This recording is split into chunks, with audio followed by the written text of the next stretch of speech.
Here's a situation. You have created monthly goals for the year and you have access to daily sales. As a smart manager, you want to take advantage of that access to daily sales by creating a daily report for your team that shows them their progress towards their monthly goal. You don't want them to have to wait till the end of the month. You want to avoid month-end surprises. You want to give them enough time to adjust their behavior so they can hit and surpass their goals. But you need a way to break that monthly goal down into a daily goal so you can be able to do that, and you want to be able to do that relatively easily. So I came up with this method. I use it. It's pretty easy.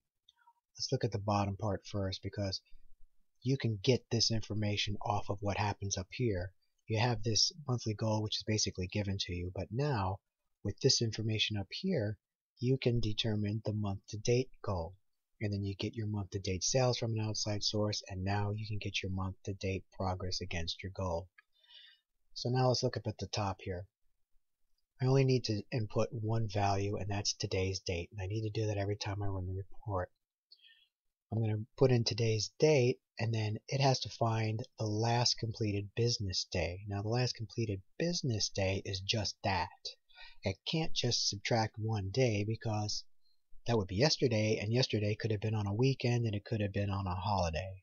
So this knows that the last day was Friday. I purposely picked 4/14 because I know it's a Monday. So we went back to Friday. That's the last completed business day. It also needs to know the number of days within the month and the number of days elapsed. I do that all here on the Data tab, so let's take a look at this. It took me about 5 minutes to set this up, but once it's set up for the year, you never have to touch it again. First column, I put the number of each month in here because I have some VLOOKUPs on the other sheet that are working off of that. Then I have the start day for each month and the end day for each month. In this column, I have a formula. It's a simple if-then. It's going back to the other sheet, looking in the cell where we type today's date and determining if it's between this value and that value. If it is, then it puts it in the cell. If it isn't, it puts in nothing. That's why there's nothing here, because we typed in 4/14 on the other sheet, and it is between these two values, so it put it here. The next thing we need to know is when was the last workday. And to do that, we're going to use Excel's workday function. All you need for this is the start date, which I use as this day here. I'm going to go back one day, -1, but it's not a regular day, it's a work day, and I'm going to exclude holidays. Here, I have no holidays for April. And these next two columns are my holidays that I have to manually enter. I need 2 of them because Thanksgiving and Christmas have back-to-back holidays. Now, I can type in whatever I want here. I mean, some people get Good Friday off. They could have put that in here. Unfortunately, I don't. That's why I don't have anything in here for April. Then I come over here to network days. This function is going to calculate the number of work days in the month based on the inputs I provide. So I need the start date, which is right here. I need the end date, which is right next to it. And then my holiday range, which is right in here. It gives me the total number of work days. Now, this function assumes a Saturday and Sunday weekend. Within Excel, there's another function called intl.networkdays that allows you to customize a weekend. To determine the elapsed days, I'm using basically the same function, but with 2 exceptions. I'm not using this column for end date. I'm using this column for the end date. And I'm subtracting 1, which I could do because we're just dealing with numbers. So let's go back over here. So I type this date in. This VLOOKUP is going to look up this date in column D and then return whatever is in column 2. So it's going to come into column D, it's going to see that, and return this. For days in the month, I'm using the month function within my VLOOKUP.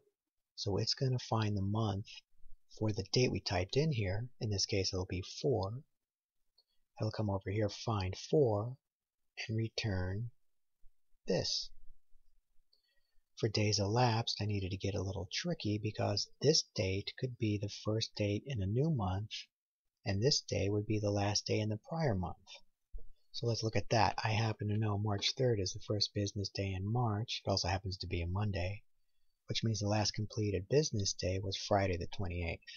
Now anytime you're on the last day of the month, both of these will be the same. Days in the month and days elapsed just means the entire month is complete. So for this if-then that I have in days elapsed, it's going to look at the date right here, the report date, find the month. In this case, it's 2. So it'll come over here and it'll find 2, and it wants to return whatever's in this column. But there's nothing in this column on 2. So it's saying, look at that month. If there's nothing in that column, then just return whatever's in here, making these two the same. If you find anything other than nothing, then return whatever you find. That's why when we were on 414, it would come over here, look at 4, come over to this column and see that that's something other than nothing and bring it back. Let me show you how I did that. This first formula, I have 2 versions of it. The first version I use here in this column, the networking days function, with this as the end date and no subtraction. And over here, I use the same function, but I'm using this as the end date and I'm subtracting 1. And this is how I determined the report date that is shown here, but calculated right there. And that is a way to solve this need.